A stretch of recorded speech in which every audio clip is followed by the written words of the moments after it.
ذرا اپنے دل پر ہاتھ رکھ کر پوچھو کہ رب کا کلام کتنے پراپرلی پڑھ سکتے ہیں، اور پھر پڑھنا، اس کے بعد انڈرسٹینڈ کرنا، سمجھنا. Because there are so many messages from اللہ عز و جل. ہمارے لیے اللہ کا پیغام قرآن میں ہے، مگر ہم پڑھتے ہی نہیں. کئی مقامات پر اللہ تبارک و تعالیٰ ڈائریکٹلی انسٹرکٹ کرتا ہے، یا ایھا الذین آمنو، اے ایمان والو، اے ایمان والو کہہ کر مجھ سے اور آپ سے بات کی گئی ہے.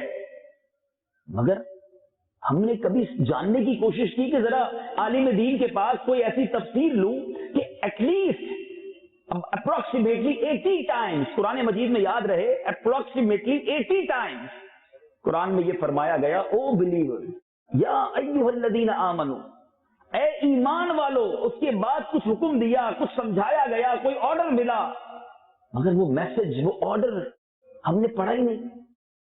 آج ہمارے ای میل ہم ساری چیک کریں، ایس ایم ایس سارے چیک کریں، واٹس ایپ کو کلیئر کریں، جتنے کمیونیکیشن کے کام ہیں سارے ہم کرتے ہیں.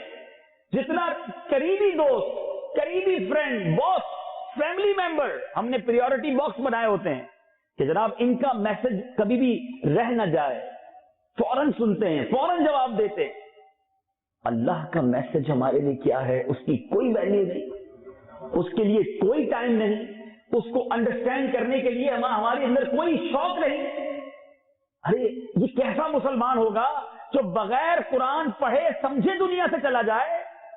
یہ کیسی لائف ہے؟ اگر قرآن پڑھیں تو پتا چلے کہ کیسے کیسے ہسٹوریکل ایونٹ قرآن میں موجود ہیں، کیسے زبردست میسج ہمارے لیے موجود ہے.